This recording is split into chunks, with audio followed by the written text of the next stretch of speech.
Dobrodošli u Lupilu podcast, mesto na Lidl Srbije YouTube kanalu gde ćemo pričati o svim izazovima roditeljstva zajedno sa stručnjacima iz različitih oblasti. Ja sam doktorka Danijela Vukićević, subspecijalista dečje fizijatrije i tu sam da zajedno sa vama istražim teme koje su važne svim našim mamama i tatama. Naša današnja gošća je Tanja Petrović-Robert, predsednica i osnivač karate kluba Nippon, udruženja Kizuna, zaslužni sportista Jugoslavije, osnivač Komisije za žene i sport pri Olimpijskom komitetu i ono što je opet najvažnije, jer pričamo o roditeljstvu, majka Tare i Mateja. Hvala puno, ova titula poslednja me najviše onako čini majkom, ženom, roditeljem i najdraža mi je. Jeste. To je ono što sam više puta mogla da osetim boraveći zajedno sa tobom i sa decom i u klubu i na kampovima i moram da počnem ovu priču od toga kako smo se nas dve upoznale i kako si ti promenila moj svet, kako si uplovila u moj svet roditeljstva, kako se moje dete, tako je, kako se moje dete boraveći u tvom klubu menjalo i šta je to što nas je formiralo kao, da kažem, jednu veliku porodicu i zaista ono što smo naučili od tebe i ono što smo poneli s karate kluba Nippon prati nas i danas.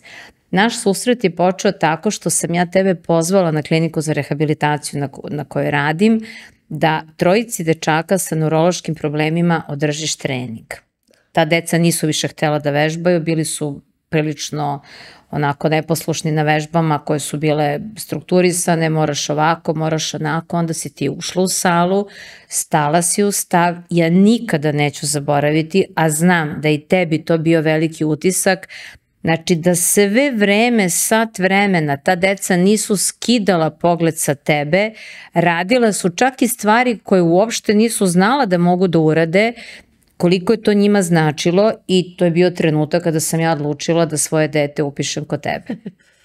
Jeste, to je moment kada se nekako te naše energije spajaju, prosto nekako, kako bih ja rekla, otvaramo taj kimono ili otvaramo decu i ulazimo nekako u njih i vodimo ih, prosto prenosimo tu energiju i vodimo ih sa sobom. Ja mislim da je to jedno iskustvo koje zaista dobre učitelje, ja pre bih rekla učitelje borilačkih veština, ne trenere, upravo diferencira i karakteriše u smislu ljudi koji imaju uticaja na decu.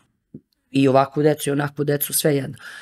I tu se mi vezujemo ili se oni vezuju za nas, zato što nam veruju, zato što mi pronađemo neka skrivena interesovanja ili i naš kimono i naš nastup nam daje prosto jednu i mistiku s jedne strane, ali i neke tajne koje se podele u tom zajedničkom radu i onda krenu zapravo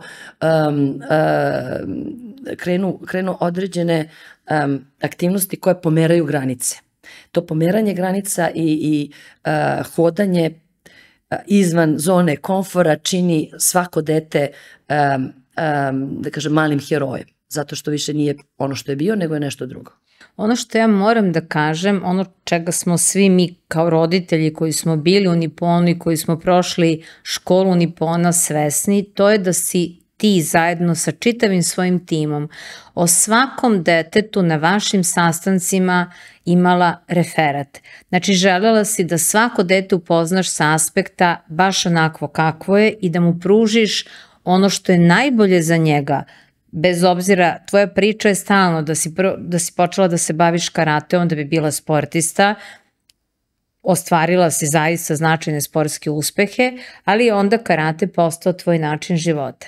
I ono što mi je vrlo važno, ono što je meni kao roditelju značilo, vaš trening počinje kako? Poštovanje i disciplina. Neka mala deca, baš mala, ne znaju da kažu disciplina, kažu disciplina i međutim vremenom te reči zvuče, imaju svoju frekvenciju i prosto dolaze u dušu svakog deteta i oni gledajući u nas, morate da budete jako dobar role model, odnosno da budete primjer onoga što govorite i što pokazujete i tako se uspostavlja taj odnos poverenja bez sile, bez vikanja, prosto sa jednom ljubavlju i sa jednim radom zajedničkim i onda zapravo praktično shvataju šta znači poštovanje i disciplina. To je prosto nasledstvo istočničkih borilačkih veština. Svaki klub u Japanu ima otprilike jedan tekst koji glavni učitelj sa svojim trenerima ili učiteljima izrodi za svoj klub i koji je važan i specifičan samo za klub. Meni je nekako posle svih tih tekstova dužih ili kraćih koji sam govorila, poštovala na početku treninga u japanskim klubovima i dođujima, sve se svelo na 2 reči i one stvarno mnogo govore, poštovanje i disciplina. Ono što je meni jako važno da spomenem i to je opet, kažem, onaj deo priče da svako dete upoznajete baš onako kakvo jeste. Moj sin je polagao, ja mislim, za zeleni pojas i sada postoji kjaj koji je jako važan. To je onaj snažni, da kažem, krik koji dete pri izvođenju određenog pokreta mora da kaže. Moram opet da napomenem da je moj sin nije baš bio uvek oduševljen dolascima na trening i nije baš bio oduševljen karatom. Ja ne mogu da kažem da sam bila majka koja je silila dete da dolazi, ali on nikada nije odustao. I to je jedan model koji je jako važan, znači nas dvoje smo se dogovorili. Počeo si da treniraš karate, ideš do crnog pojasa. To je princip koji ja poštujem u svojoj kući, koji nikada nisam izdala, koji je prešao na njega. Kada si ti rekla, Nikola, stani, da li ti želiš da ideš na horsko pevanje ili želiš da treniraš karate? On je stao i rekao, hoću karate. Znači, bez obzira što to dete nije bilo poštovanje i disciplina, on je poštavao, on je znao da je događaj veliki. Polaganje za pojas je velika stvar za jedno dete, bez obzira što to nije neki, da kažemo, vrhunski nivo, ali je zaista veliki događaj i velika stvar u tom trenutku. U tom trenutku je vrhunski nivo za svako dete individualno. To je maksimum onoga što on tad pokazuje. Mene je oduševljavala ta priča generalno između roditelja i dece, a pogotovo si ti bila primjer u odnosu na svoje dete, upornost. I glavna, na primjer, odlika ratnika jeste strpljenje i samim tim i upornost, ne hrabrost, na primjer, kao što bi neko odmah rekao. Jer biti strpljiv znači imati tu smirenost u sebi i biti istrajan. To ste vi kao, da kažem, roditelj i dete demonstrirali, jer Nikola je, i kao i sva neka naša deca u klubu i dan danas, što je prirodno, ne vole uvek da dođu na trening, to je naporno. Mislim, njihovi drugovi idu u bioskop ili sede igraju igrice, ili je kiša. Mislim, to su stvarno žrtve s jedne strane gde ti kao dete ili kao roditelj s detetom treba da podneseš da bi došao na jedan trening. Šta ćete naučiti na treningu, pa nema veze. Ne, ima veze. Svaki trening ostavlja trag u odnosu na karakter deteta i na znanje, naravno. A na tom belom papiru deteta trener, učitelj piše nešto, neki zapis ostavlja. I ako jedan trening propustite, nema tog zapisa. Nema te karakteristiku u odrastanju nekog deteta kroz sport, odnosno kroz karate. To je jako važno da shvatite. To je ono što govorimo, doslednost. Poštovanje, disciplina i doslednost. Tako je. Ja moram da kažem još jednu stvar, mislim, zaista toliko priča imamo zajedničkih, moje dete je položilo za crni pojas sa 16 godina. Svojevremeno si imala običaj da kažeš, Nikole, kao konzerva, treba ti ključ, poseban ključ da ga otključaš. Ne znam da li je bilo slučajno ili namerno, ali si baš njega izabrala između sve druge dece, bilo ih je možda 10 koji su dobili crni pojas, jeste posle polaganja. Izvela si ga i pitala si, rekla si mu, ajde za celu grupu, reci nešto u ime cele grupe. On je rekao ovako, drago mi je što sam dobio crni pojas, što sam započeo i završio proces i mislim, to je ono o čemu smo pričali kao dete i to je ono što mu je usađeno i dan danas je takav čovek i to je ono na čemu zaista kao roditelj, a i on isto tako, možemo da ti budemo zahvalni. zbog onoga što se dešava u klubu, pa bi, mislim, molila bih te da objasniš. To je recept zapravo za sve situacije u životu. Ako vi krenete, podustanete, pa tako opet, i nemate savjet od roditelja ili prosto učitelja i najbližih ljudi, da to tako nije baš dobro, onda vi to jednostavno kao dete ili kao već kasnije odrastao čovjek primenjujete u životu, u školi, na poslu i tako dalje. A kada imate jednu, upravo to, disciplinu rada, disciplinu razmišljanja, nije to poslušnost, to je druga stvar. Jer poslušnošću se gubi kreativnost i mogućnost razvoja ličnosti, ali disciplina koja omogućava i lekcije kada izgubimo, kada smo poraženi, ne možemo mi uvijek da pobeđujemo normalno, ali i radost kada pobeđujemo, ali ne onu radost gde se uznesemo da smo samo mi najbolji i tako dalje, nego prosto jednu pobedu uz zahvalnost svemu i svakome koji je zaslužen za tu pobedu, onda tako u tom smislu dobijete recept za život. Kao što je Nikola ili kao što su druga deca, oni ne odustaju kada naiđu na prepreku. Oni ne odustaju kada padnu ispit, 2 puta padnu ispit. Oni nastavljaju dalje i to shvate kao lekciju, ne kao poraz koji čini, ne znam da li znaš kad smo pravili testove, kako reagujete posle greške u borbi, u kati, nebitno je. Ako se blokirate, ili na ispitu, ako se blokirate i dignete ruke, spaničite se i ne znate šta da radite, to nije dobro. Ajmo da analiziramo šta možemo da uradimo kada je greška. I u tom razgovoru i toj priči, kažem, jako važan rol model učitelja, senseja, je upravo tajna jednog recepta za stvaranje uspešnih ljudi. Uspešnih, dobrih, srećnih ljudi. Ja moram opet da kažem, vraćam se na Nikoline rečenice, ne volim kad nam Tanja drži trening, onda svi moramo da slušamo, ali zašto? Ako svi stoje u stavu minut, Tanja stoji 5 minuta, ako svi stoje, ako urade 50 trbušnjaka, Tanja ih uradi 100. Znači, uvek si bila model, uvek si pokazivala ja mogu, možete i vi. I ono što je zaista razlika između tebi i drugih trenera, onako meni koje sam posmatrala sa strane, uvek je bilo to. Znači, deca su te gledala, nikada nijedno dete nije ispuštalo fokus, tebe kao fokus, nikad se nijedno dete nije ponašalo drugačije od onoga što si ti zahtevala. To je ovo čemu pričaš. Ali ono što je meni još fascinantnije, to sam od tebe naučila i počela da primenjujem i u svojoj kući, menjalo je mene u svom poslu i zaista je to tako. Pričali smo sa psihologom o disciplini, o tome kako svi nekad poludimo, kako, mislim, nekada imamo reakcije koje nisu, da tako kažem, adekvatne prema deci, kako to deca razumeju, kako se to ugrađuje u njihov model ponašanja kasnije. Puno puta sam bila na kampu i bilo je dece koje su svojim ponašanjem odstupalo od onoga što je bilo predviđeno u grupi. Tvoj princip je bio nikada nikome nije bilo prijatno i sva deca su se povlačila i ćutala. Ti bi odvodila dete na tatami i sad, nekada i mnogo duže, bez ikakvog, bilo ko od nas je mogao da te zove i da te, mislim, pita ovo ili ono, tvoj fokus je bio usmeren na dete i ti si sa detetom vodila razgovor, da dete samo shvati gde je pogrešilo. Ili možeš da opišeš te situacije? Tako je, recimo kao primjer baš na tom letnjem kampu na Srebrnom jezeru našeg kluba Nippon kampu koji se popularno zove This is Sparta, je bila situacija kada recimo nadovezit ću se na ovo što se me pitala, ali konkretno recimo baš ovoga leta je pala neka kiša, baš je neko blato bilo, a mi smo pravili igre bez granice i sada ide objašnjamo im zadatke i sada ima kada bukvalno uklizaš u blato, sad treba da se provučeš negde i da izađeš trčeći i nastavljaš dalje, a tvoj fokus je da stigneš i da u određenom vremenu ispuniš zadatak da bi tvoj drug krenuo.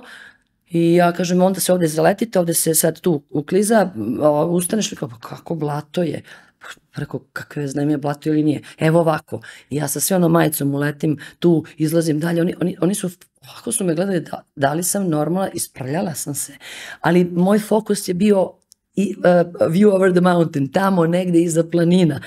I onda kada takav primjer date deci da ništa nije nemoguće, da je nešto što je vrhunsko, da je cilj iza svega toga i da treba ostvariti taj cilj koji želimo bez obzira na prepreke, onda oni dobiju taj tu poruku u stvari koju treba da dobiju. Oni su bili srećni što su blatnjevi, jer su shvatili da je to deo igre.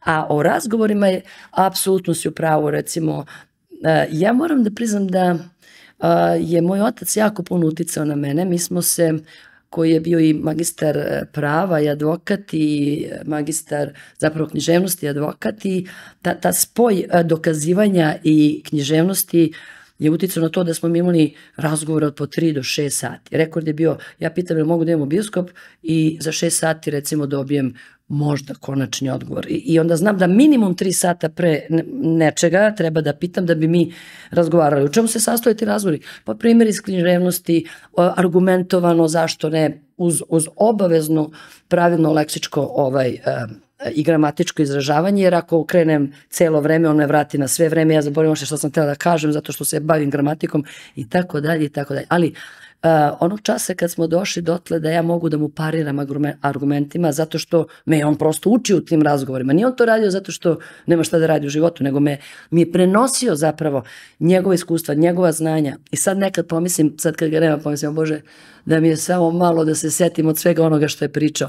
Ali moje iskustvo porodično, kažem, i mama iz te priče profesorske, i ovo iskustvo kroz borilačke veštine i istok i rad sa decom koji je ogroman, zaista mi daje neku moć, pod znakom navoda, da mogu da se igram sa psihom dece, u smislu da ih preobratim iz loših navika u dobre navike, iz nekog nerazumevanja u druženje i u poverenje, iz odbojnog stava kada dođu, nebitno je da li u klub ili na kamp ili negde gde im ne odgovara, da im budem kao drugar, pa da zajedno dođemo do nekih rešenja gde pravimo kompromisa, a ne ti to moraš da uradiš zato što sam ja trener ili zato što sam ja stariji ili zato što sam jača od tebe.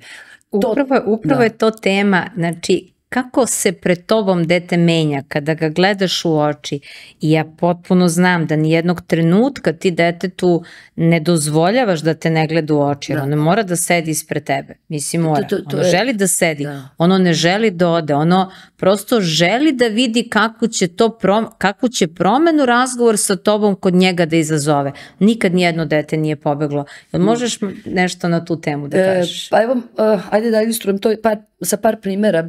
Opet naš kamp, dete koje je pravilo veoma neprijatne igre, na krevetu nas brat pomeri one daščice i dete propadne kroz to, srećem pa nikog nije bilo dole. Naravno ja to otkrijem sutradan, nađem ga baš na licu mesta kada je to radilo i onda ništa ja tog trenutka ne odreagujem i samo kažem uveče na treningu, to i to dete će svako veče, kad se završi naša priča negde oko 10, pola 11, da krene da trči potpuno kod Brke, tamo to je negde 2 kilometra.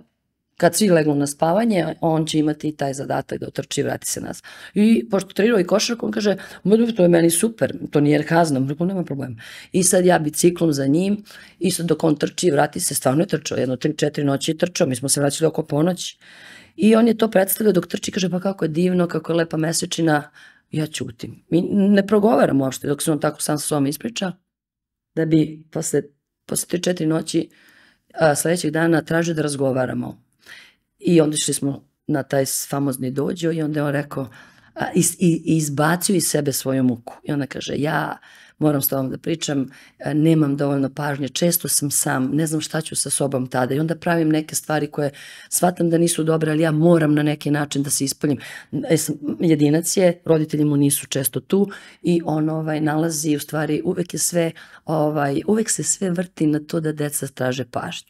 I nalaze loše načine da to potraže, odnosno da se iskažu na neki način, a samo ih malo preusmerite, da li razgovorom, da li primerom, da li usmeravanjem u te pozitivne aktivnosti ili čak ispoljavanjem te agresije koje svako od njih negde nosi sa sobom, kroz karate, kroz udarce, kroz neku kontrolisanu aktivnost koja je fizičku, borilačku i tako dalje, onda istog sekunda se tako najveći problemi pretvore u bubamare, mislim, tako ih ja zovem. Ali, i onda kad smo obavili taj razgovor, on se trudio da zapravo bude dobar i pozitivan primer. Šta to govori? Da zaista svako dete negde unutra u sebi traži pažnju.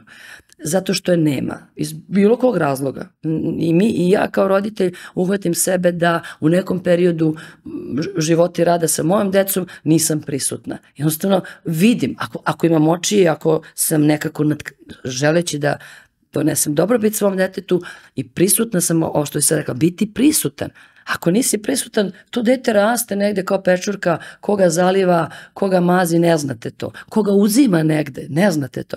Ali ako ste prisutni, dovoljno je svakog dana da znate da li je srećan, da li nima. Vidite ga kad mu ga u oči pogledate, vi vidite šta se njemu, da li mu se nešto dobro ili loše desilo. Ili da mu čujete glas.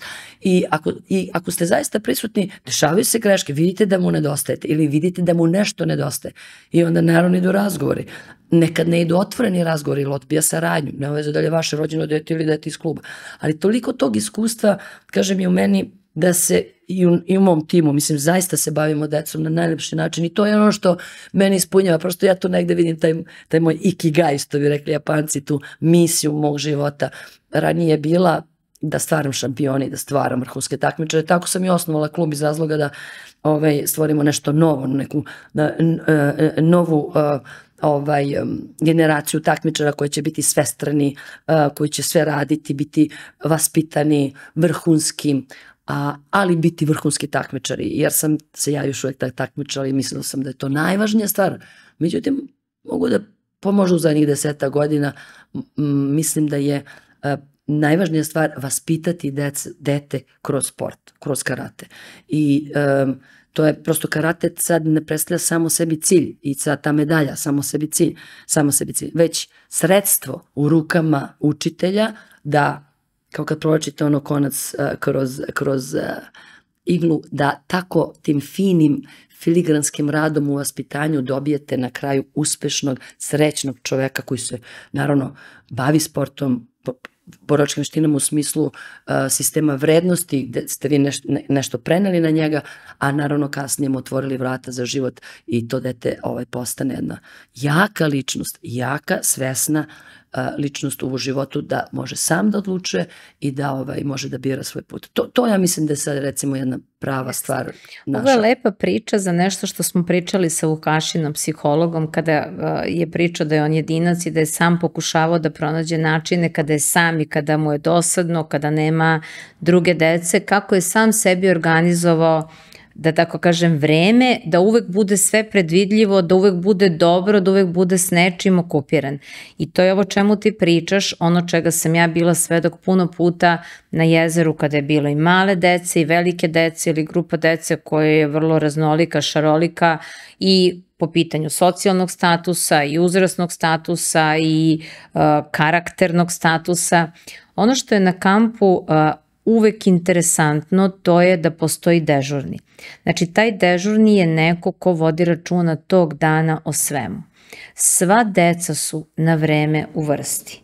Sva deca su prisutna na treningu. Sva deca, znači, bukvalno je čitav dan organizovan. Znači, svi jedu zajedno, svi učestvuju zajedno u, da kažem, pranju posuđa, u sređivanju kampa, u ličnoj higijeni, odvajanju čistih, prljavih stvari, zatezanju kreveta, smotra sobe, imaju vremena za slobodne aktivnosti, znaju kada se šta dešava.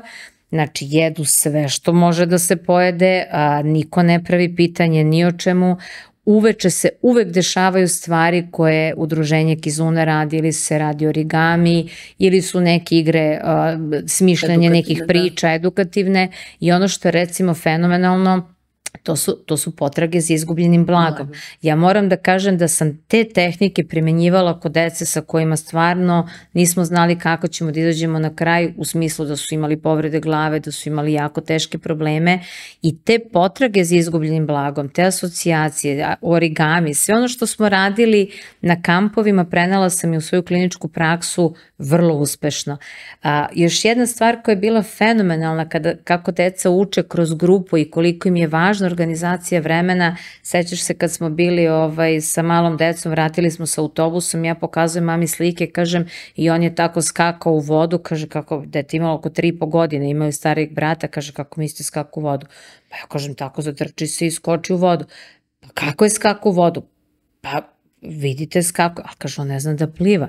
I onda je bilo, Tanja, molim te, bukeri za sledeću godinu. Hoću da kažem, kroz takve aktivnosti kada su deca okupirani, farbali su ogradu i kupovala se im životinji, pravili su puteve za životinje. Rukovali su poljoprivrednim alatkama. Tako je.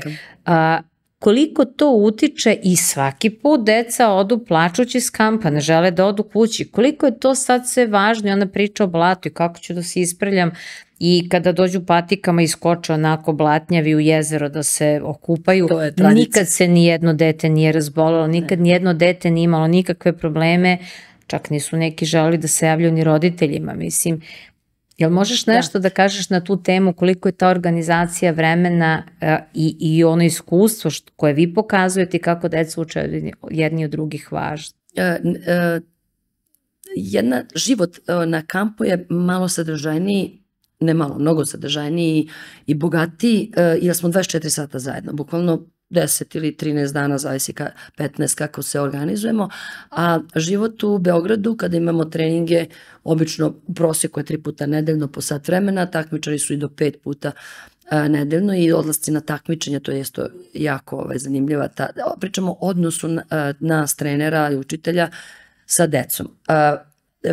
Veći da kažem, pomak u tom prenošenju energije, znanja i veština života učinimo na kampu, nego pa bukvalno i do 6 meseci u Beogradu.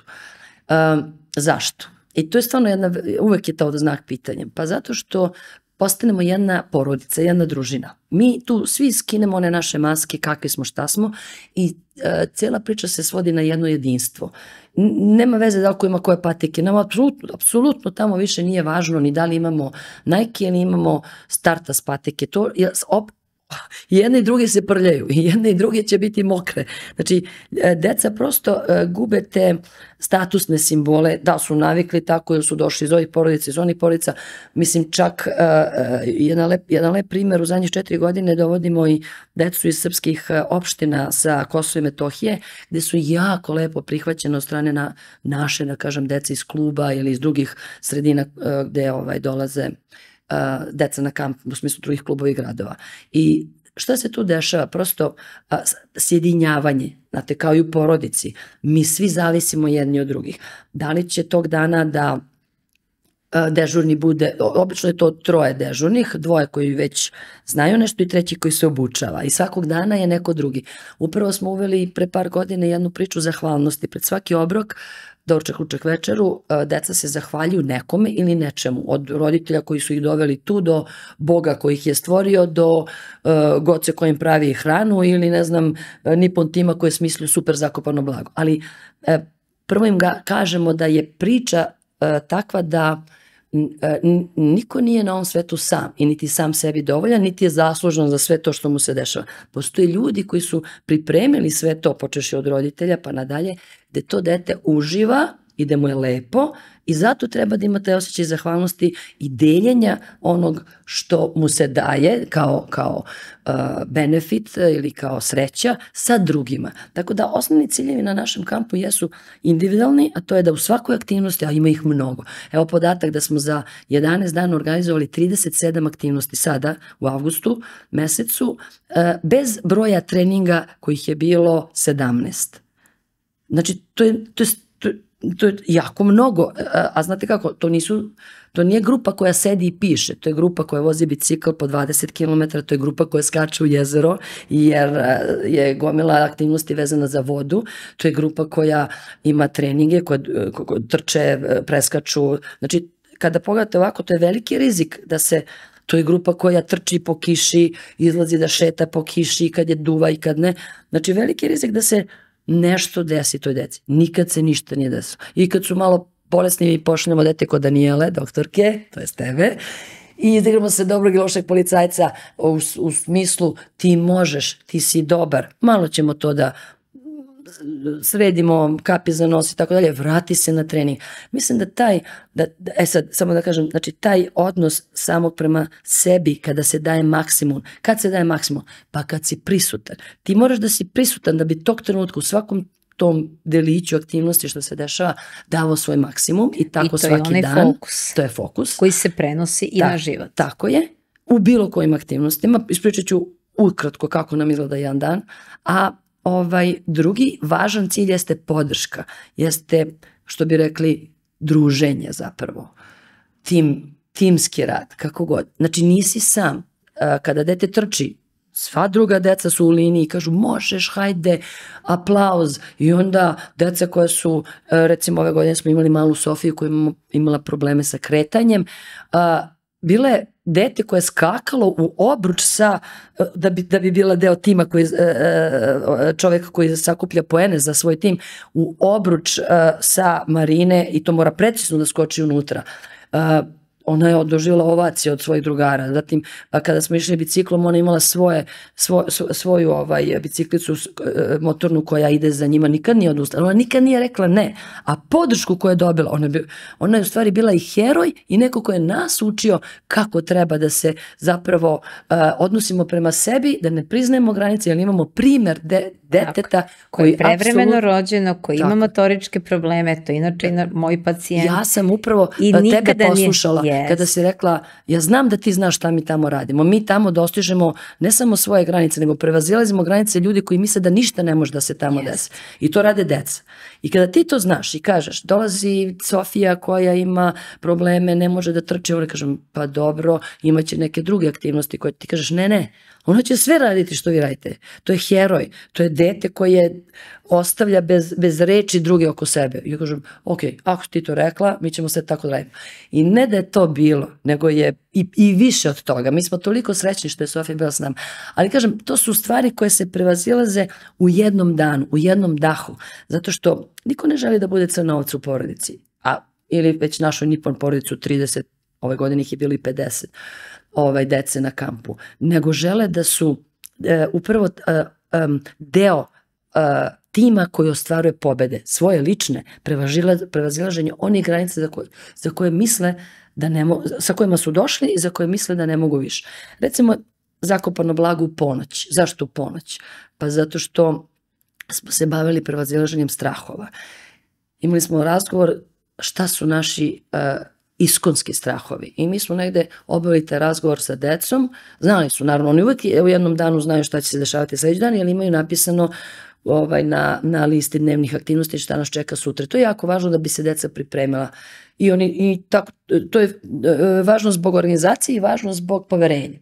I sad, oni znaju da će se to desiti, naravno ta igra je super popularna i oni znaju da će doživjeti neko ludilo tamo s nama, ali to ih iznenadilo i onda smo u 11 sati 10-11 uveče pričali šta su to iskonski strahovi od kojih mi onako baš imamo problem. I da ne veruješ šta smo sve čuli. Ja mislim da ni roditelji ne znaju te generacije kad smo pravili, mi smo to 1-2-3 puta uradili sa decom, šta ih sve zapravo plaši. Od tajih je bilo 25. Od 25 dece samo jedno dete rekao da se plaši smrti, što je jedan apstraktan pojam. Ni ja ne znam da objasnim šta znači ta smrt, ali je to... Niko se nije plašio smrti, ali čega su se plašili? Da se ne nanese zlo njihovim bližnjima, da neko ih ne kidnapuje. Plašili su se jako puno nekih ljudi u belom koji se javljaju kad zatvore oči u svojoj sobi pa zato spavaju sa upaljenim svetlom. Neko se plašio dobro zmija i tako dalje. Mi smo od svih tih njihovih konstatacija napravili igru koja se sastojala od određenih stanica gde se upravo to dešava. Ulaze u neku napuštenu kuću, leže neka žena sa sekirom, znaju oni sve to da igra i treba da izvuku bombon iz njenog džepa, ali ona vrisne, oni se svi prepadnu. Onda trče negde gde je mrak, trebaju nešto da urede, onda izlazi čovjek u belom čaršavu i plaši ih. I uputstvo je bilo, mi se igramo. To odmah da znate, ništa vam se loše neće desiti. Ali sve to što ste vi rekli, preživjet ćete kroz igru. Sama priča naša iskrena je bila 50% oslobađanja od straha. Vi kad ste spremni da to nekom kažete, vi ste već shvatili da to i nije nešto strašno kad nešto i drugi znaju. Nije ta tajna koja vas muči. A onda, kada je izvrnemo ruglu i kada joj se smejemo, onda apsolutno više, onda to i nije taj strah koji nas muči. To je jako bilo zanimljivo. I to je jedan od saveta roditeljima kako mogu da učine da kroz razgovor otkriju strahove i da ih na ovakav način prevaziđu. Ono što ja moram isto da kažem što je fenomenalno u Niponu, to je ono što ste organizovali više puta, igre između roditelja i dece. Kako su roditelji i deca timovi? Da li je to igranje fudbala, da li je poseta nekom kampu, šta god.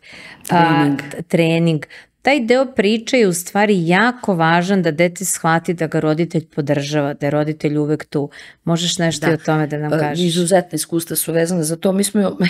Mi smo kao neki inovatori nekih raznih igara, prosto zato što, eto, opet se sve to svodi. Usmereni smo na decu, želimo da se bavimo njima, mi želimo to. Tako da svako ko je došao kao stručno lice u Niponu jeste prvenstveno akademski obrazovan čovek, zatim da je minimum imao medalje na državnom prvenstvu, ipak se bavimo veštinom koja se zove karate i takmičarskom disciplinom, a onda i da ima iskustvo u tom pedagoškom radu, jer jako važan pristup i taj komunikacija s decom, samim tim naravno i roditeljem. Zato što taj trougao roditelj, dete, učitelj, odnosno trener, mora da funkcioniše besprekorno da bi prvenstveno je dete fokus, da bi dete napredovalo i jednostavno raslo uz nas. Mi imamo knjigu koja se uvek zove isto, Nipon raste sa vama i svake 5. godine to i publikujemo. Kao što roditelj raste sa detetom. I mi sa detetom i roditelji sa nama. Sad to pitanje kako mi uspostavljamo to jedinstvo tog trougla zapravo, pa kroz igru opet, jer recimo konkretna jedna originalna priča jeste fudbal majke i sinovi, Nipon fudbal majke i sinovi tate i ćerke. Zapravo prijave se roditelji suprotnog pola i deca i kroz kvalifikacije dođemo do finalista i naravno s ove strane gde pobednici osvajači 1., 2., 3. mesta, znači svi smo pobednici, hvala Bogu, ali opet neko ko se izdvoji kao nosioc medalje ide na zapravo ručak zajednički, opet je to zajedništvo porodice u ovim trenucima, pogotovo važno kada roditelji imaju malo vremena i jedino ta izdvojena fizička, odnosno neka aktivnost u ovom trenutku je ta igra fudbal, dovodi do opet tog jednog spajanja i do zapravo zavisnosti, lepe zavisnosti deteta i roditelja. I stvaranje odnosa poverenja. Mama potrči brže, pa mama ništa ne znaš. Ili to su iskrene stvari, jer svako dete, mislim, svaki toj tim, ipak je to takmičenje, žele da pobede. Sad, kako spojiti roditelja koji to vidi kao jednu divnu zabavu i aktivnost gde je drugi cilj u odnosu na osvajanje tog 1. mesta i deteta koji je iz našeg kluba, dete koje je učeno da prosto bude i takmičar i neko ko se bori za znanje, pojas i tako da i hoće brže, hoće jače i onda pomeranje tih granica, a opet to zajedništvo. Ali pomeraju i roditelji granice, pomeraju i deca. Jer se trude, jer oni poštuju volju svoga deteta da budu tim, a biti tim znači učiniti prosto jednu ustupke i pomak neki zajednički u stvaranju jedne zajedničke energije. Kao što je, na primjer, i trening zajednički, gde roditelji uvijek misle da je to lako, kako je lako da dete izađe i pred sudijama i publikom odradi katu, to je prvo javni nastup. Mnogi imaju strah od javnog nastupa. I onda kako to nisu radio? Pa dobro, ajmo na zajednički trening pa da odradimo par stvari, pa vidite kako nije lako biti dete takmičar i biti neko koji je izložen stalno zahtevima da se pomeraju neke granice, Od motoričkih, na primjer, samo zadataka, provuci se, dodaj mi štafetu i tako dalje. Pa tako da kad rade zajedno na treninzima, naravno rekreativnog tipa, ljudi, odnosno roditelji i dete osete i prevazilaze te granice stvarajući jednu zajednicu i provodeći vreme zajedno. To je sada još jedna od stvari o kojoj bih htjela da malo prodiskutujemo. Koliko roditelji, prisustvovala sam nekim roditeljskim sastancima gde su roditelji insistirali ali moje dete je donelo vašem klubu toliko medalja. Koliko roditelj može da uguši tu kreativnost i potrebu deteta da zaista prevazilazi svoje granice, a koliko je to moranje kada dete iz nekog straha ili strahopoštovanja ili očekivanja roditelja koje želi da ispuni, zato što, mislim, ja opet kao lekar jeste da budem dobar, koliko toga viđaš u svom klubu, koliko to može da naruši taj odnos, poverenje i da dete na kraju u stvari ne postigne ono što, svoj potencijal koji bi mogao da postigne. Skoro smo pričali na par onako vrhunskih stručnjaka u karateu i dugogodišnjih poznavaoca u radu sa decom i tako dalje. Konstatovali smo da se ova vremena razlikuju u odnosu na ranije. U smislu upravo to uticaja roditelja i dece. Ranije su roditelji nekako bili slobodniji i nisu toliko zahtevali. Dete nije bilo toliko opterećeno. Opterećeno prvo od obaveza, a drugo opterećeno od očekivanja roditelja. Ne znam kako su to roditelji ranije bili opušteniji, prosto moram tako da kažem, ili nekako spremniji da puste dete da se razvije u tom sportu, pa kada baš dođe do nekih trenutaka da moraju da se izdvajaju i određene, da postoje određene zapravo određeni zahtevi u smislu izdvajanja viška vremena, izdvajanja materijalnih sredstava, izdvajanja pažnje, da bi se tom detetu omogućio napredak koji pokazuje da treba da ima, onda se normalno usmere na tu stranu, ali su nekako bili opušteni i nisu zahtevali od dece taj uspeh, instant uspeh ili opravdanje njihovih očekivanja. Sada, zaista u nekoliko godina unazad, mislim da je sve prisutna ta rana specijalizacija i ona se svuda javlja, nije samo u sportu. Zašto? Pa mislim da je, ne mislim ja, to su naučna istraživanja pokazala, konkurencija je sve veća i da bi ti bio konkurentan, ti moraš maksimalno da radiš jednu stvar, zato što se traže stalno rezultati, počeš od škole, od muzičke škole, od jezičke škole, ja ulažem u tebe, ti treba da radiš to i to. I ono dete, stvarno, od očekivanja, imate decu koju digne ruku i kaže, ma neću to da radim, ali onda imaju konflikt u ponašanju sa roditeljima i tako dalje. Ali imate dece koja dobiju to breme odgovornosti da ispune očekivanja svojih roditelja, jer ako ne, onda oni nisu dobri, onda su oni krivi za nešto. I onda ti znaš koliko smo imali slučajeva kada smo slali decu i baš kod psihologa da ih oslobode tog tereta koji nose očekivanja roditelja. Ja moram da budem dobar, jer moj roditelj očekuje to i to, ili ulaže to i to.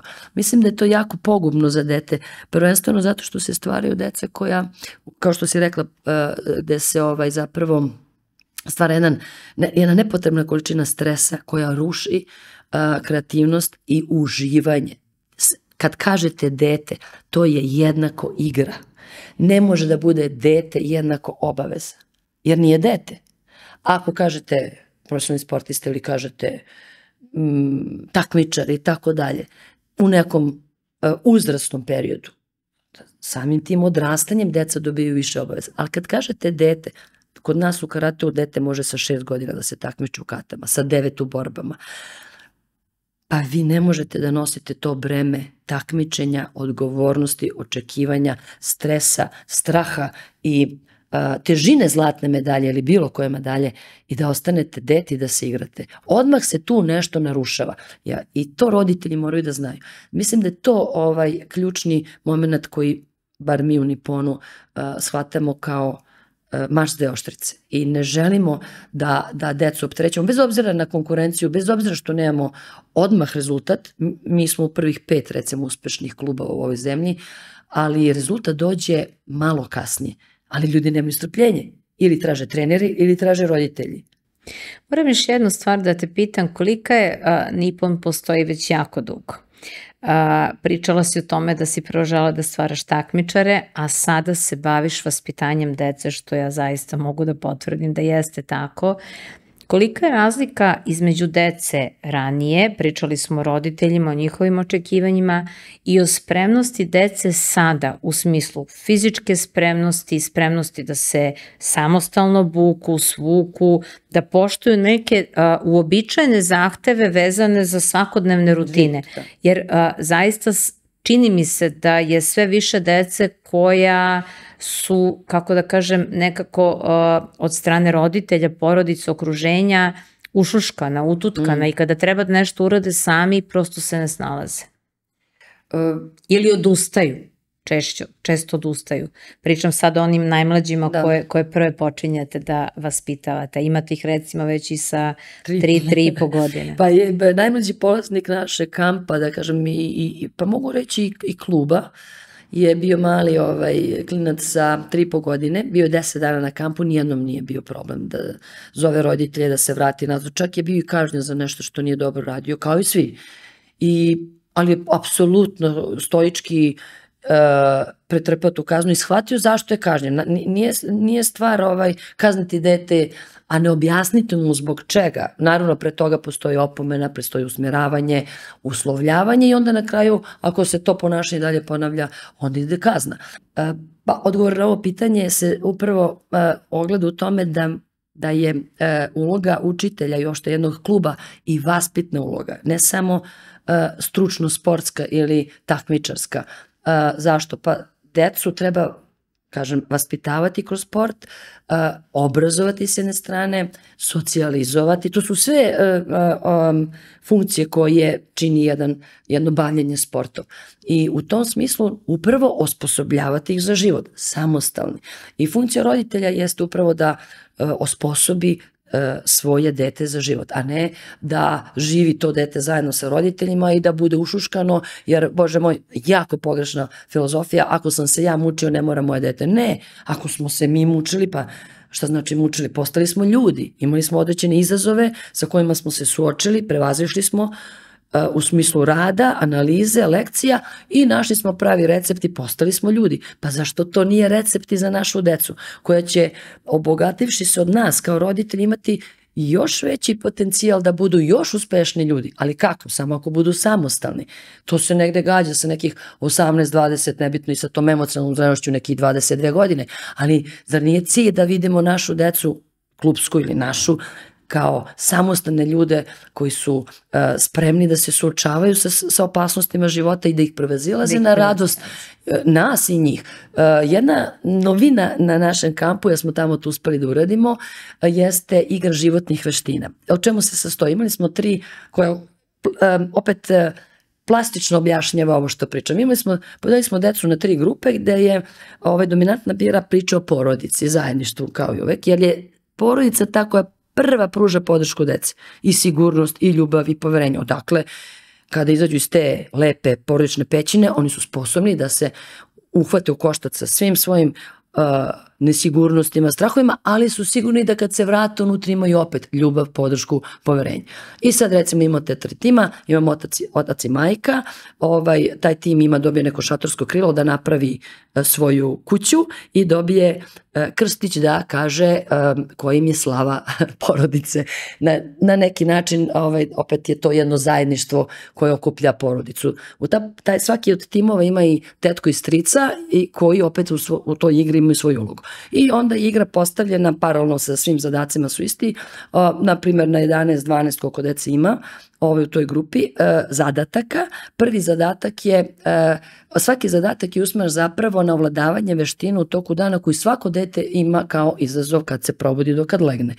Pa kad se probudi ima da raspravimo svoj krevet i sad taj jastuk mora da ubaci u jastučnicu, da za dugmiće, to je sad grafomotorika i to sve fina motorika, da zakopča sve to, da složi svoju posteljinu, trči nazad, sledeća stanica, ide sledeće dete,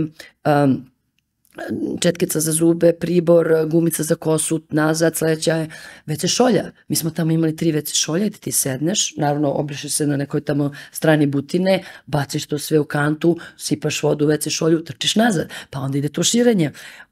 Tuširaš se, imaš peškir, složiš se to. Ukoliko se zadatak ne uradi kvalitetno, dobiješ minus poene, onda sve tako do stanica kada, ne znam, spremaš svoj doručak, ljuštiš, ne znam, krastavac i tako dalje, da ne pričam sad sve te stanice, glavnom svaka stanica ima svoj zadatak da ovladaš od jutra do večeri životnim veštinama koji nosi dan, kao jednog samostalnog deteta u svom godištu sa svojim obavezama. Na kraju je spremanje torbe za trening, jer mi smo karate klub i dolazi stric koji u građevinskim kolicima, te 3 grupe, stavi dete u građevinska kolica deca i trči nazad na trening.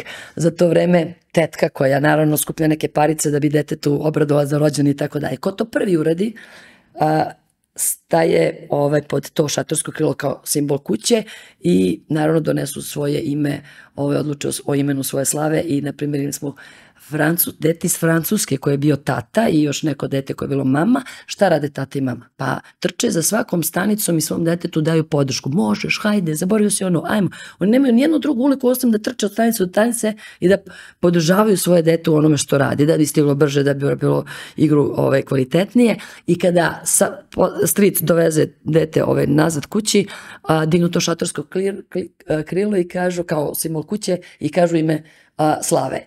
Dete iz Francuske je uzelo krst i se kao Sveti Nikola i tad je bilo stop. Šta je igra pokazala?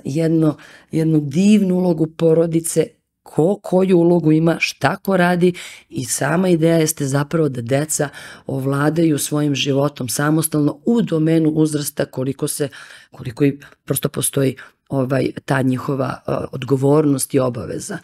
Ovo je divna priča i nadam se preporuka roditeljima kako mogu da organizuju vreme svoje deci da bi upravo postali samostalni. A ono što je isto divno što Karate klub Nipon radi jako dugo jeste sportska bajka u Beozovrtu.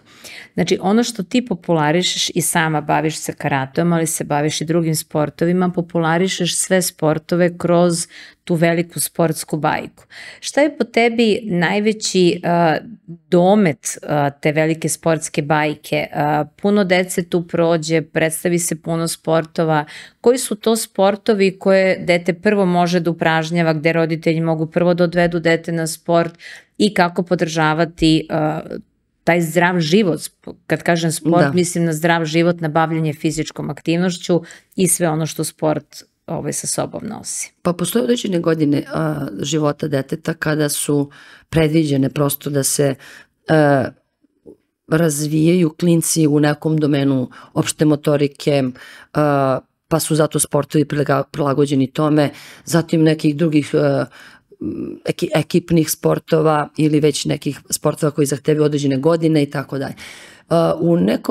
U nekom istraživanju zapravo koje pokazuje da deca do 7. godine treba da ovladaju velikim spektrom motoričkih sposobnosti, što znači velikim, odnosno raznovrsnim motornim pokretima prosto, zahtevaju prosto jednu priču, jednu pažnju roditelja da se usmere u tom pogledu. Što znači u nekom ranom detinjstvu, prosto kada dobijete dete, mislim moja Tara i Mati su eksperimenti mog života i kada sam shvatila da to mogu da radim sa svojim decom, pa naravno da mogu da radim i sa decom koja dođu u klub, ali zaista je jako važno da kada prosto dobijete dete, način na koji ga prepovijate, to je najbolje. Znači, ja sam dolazila, kad nemam šta da radim, ja smo komšije, Sokobanjska i naša kancelarija u školi Karađorđe je u komšiluku, ja dođem da gledam kako ti objašnjavaš roditeljima šta da rade sa tek rođenim detetom. Jer je meni bilo važno da je to zapravo jedan sport,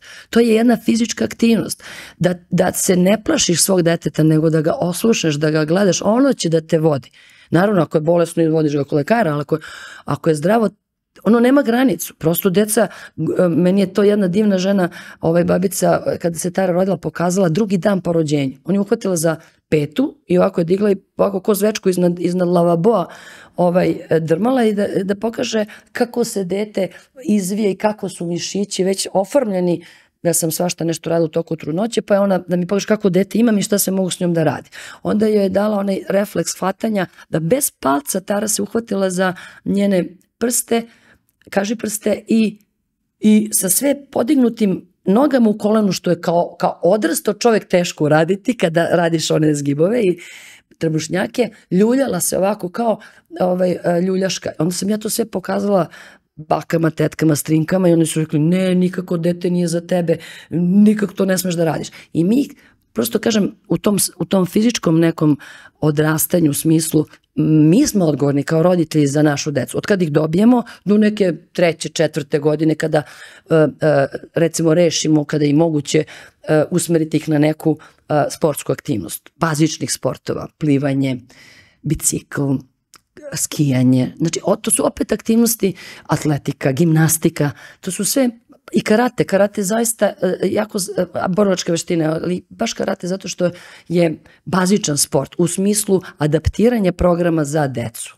Ne mislim u smislu modela vežbanja karatea za starije i odrasle, nego baš u smislu karate sportskih školica, jer razvija paralelno i levu i desnu stranu, bavi se i koncentracijom i fleksibilnošću je jako važno i motorikom, raznovrsnom motorikom. Zato kažem da je i u tom smislu i karate bazični sport.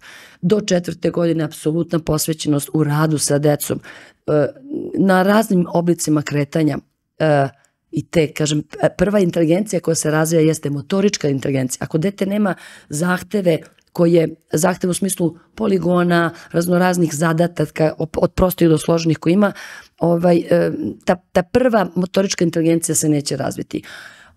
Bazični sportovi, kasnije usmereni sportovi, vi sada već imate testove i u raznim institucijama, recimo i Republički zavod za sport, gde možete da odvedete dete i da vam stručnjaci kažu da li je vaše dete za individualne sportove, grupne sportove, da li ima spora mišićna vlakna, brza mišićna vlakna. I onda prosto negde se i tu usmerite gde bi dete moglo da da svoj potencijal. I to je sada čitava ova priča naša, onome što Nippon radi sa roditeljima i sa decom. Ima dece koja nisu prosto motivisana da se bave sportom. Ima roditelja koji nisu motivisani. Sve ono čemu smo pričali u stvari jeste to da svaki roditelj, ako da sebi, ako ima želju, ako hoće da se promeni, ako hoće da napravi dobar tim, šta je to što sve može da radi sa svojom decom, ti si upravo sada ispričala. Znači, puno je aktivnosti koje mi možemo sa vrlo malo sredstava, a sa puno volje i želje u parku, pored reke, bilo gde da organizujemo i da u stvari provedemo kvalitetno vreme, a da dete uči motoričke veštine i da u stvari shvata gde je njegovo telo, da shvata da nešto mora da počne, da nešto treba da završi. I to je ono, jeste. I to je ono što, kada sada pričamo o deci, ja moram da kažem da si prema svoje deci vrlo često okrutna. Jesi. Da Tara i Mate moraju da budu uvek bolji nego drugi, jer od vas očekuju. To je ono što uvek kažeš, oni vas gledaju, oni vas prate. Tara i Mate su potpuno drugačiji. Tara je završila psihologiju, Mate je upisao DIF. I jedno i drugo dete su potpuno dva različita sveta, a opet kao celina funkcionišete fenomenalno.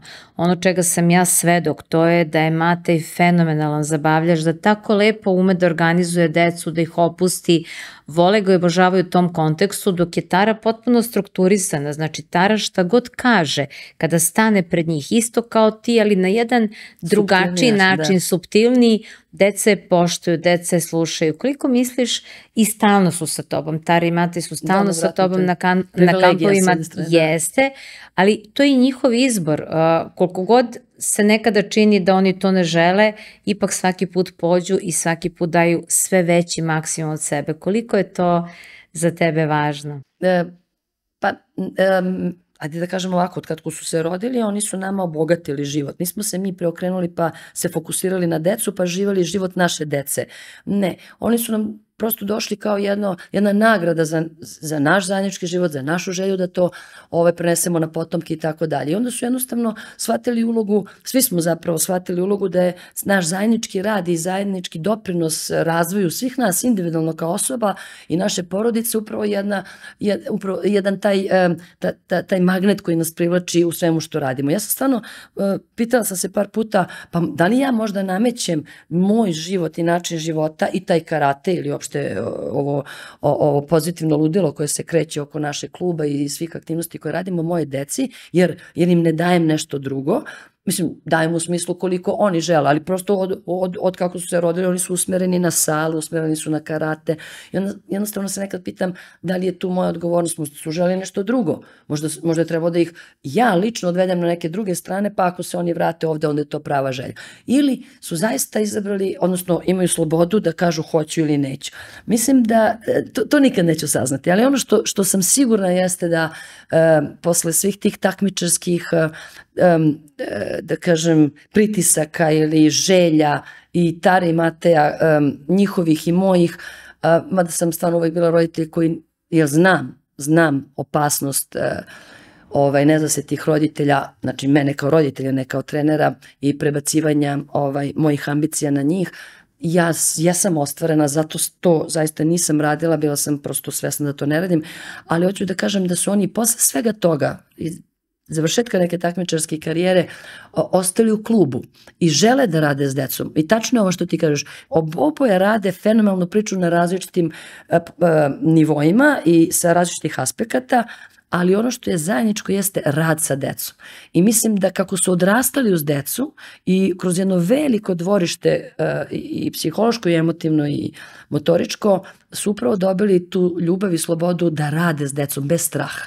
Nije svejedno da 30 dece imaš mogućnost da im nešto kažeš i da li kažeš dobro ili ne, da ih povedeš negdje i da ih vratiš. To je zaista veliki izazov i za odrasle ljude. Oni to vrlo lako rade i dobro je što im deca veruju i slede ih u tome.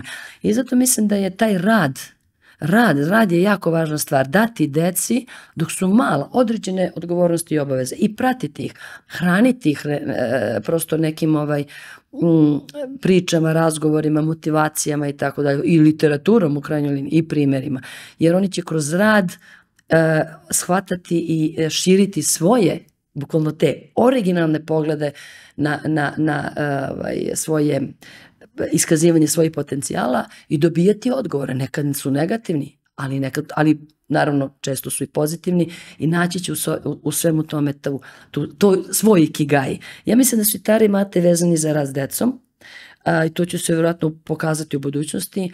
Možda im je samo klub i sve ovo što mi radimo odskočna daska za nešto što će pokazati, ali najvažnija stvar je to i u ovim godinama sa Tarima 25, Mate 20 recimo i dalje motiv da budemo zajedno. I to mislim da je velika privilegija. Jeste, to je onaj deo koji ti zoveš put. Svako ima svoj put. Karate do. Znači put koji su izabrali, put kojim si ti krenula, put koji oni biraju, mislim još uvek ga biraju, izabraće verovatno, mislim svako ono što ga zadovoljava. Je li imaš nešto što bi ovako na kraju poručila roditeljima kada je sport i bavljanje sportom i uopšte čitava ta priča oko fizičke aktivnosti kao nekakav savet, kao neko ko se toliko dugo godina bavi, šta je ono što bi prenela roditeljima? Mislim da smo kao roditelji manje upućeni na decu. Više se brinemo, a smo manje spremni da potrošimo vreme. I zato valjda dolazi taj strah pa se više brinu. Vjerojatno je to tako vezano. Ja vjerujem da će neki psiholog to kao Tara ili već neko ko se time bavi bolje objasniti, ali ja iz iskustva govorim da je jako važno da roditelji posvete vreme. To je vreme najveće bogatstvo. Ni novac, ni materijalne stvari ne mogu da zamene prisustvo roditelja. Prisustvo roditelja ne fizičko sa telefonom u ruci, nego prisustvo mentalno, emotivno, fizičko. Ta prisutnost nam je potrebna. Potrebna je deci. I mislim, u tom smislu je sport s jedne strane najbolje mesto odrastanja dece. Pogotovo sad u ova naša vremena. Nemojte da opteretite decu mnogim stvarima, ali vodite računa da budete prisutni i da budete sigurni u ljude koji su po vašim merilima određeni da se bave vašom decom u sportu. To je jako važno. Tanja, ja ti se zahvaljujem, s tobom je veliko zadovoljstvo pričati i tema je puno i zaista ovo što ti pričaš, kažem, ja sam kao roditelj sa svojim detetom proživela, promenila se i nadam se da će ova priča dostići svoj cilj, da će roditelji shvatiti pravi put kako da usmere svoju decu ka sportu. Prvenstveno ti se zahvaljujem na jednom divnom razgovoru. Prvi put smo u ovoj situaciji da se na neki način slušamo kao zvanično, ali sve ono što ti prenosiš na Karate klub Nippon i što mogu da ti budem beskrajno zahvalna jeste upravo tvoja briga o svakom detetu u našem klubu. I naša deca pamte to i srećna su zato što imaju takvog, ne doktora, nego takvog čovjeka koji ih voli u našem klubu. Hvala ti. Hvala i tebi. Hvala što ste bili sa nama. Ne zaboravite da se subscribe-ujete na Lidl Srbija YouTube kanal i da lajkujete i šerujete ovaj video. Vidimo se uskoro.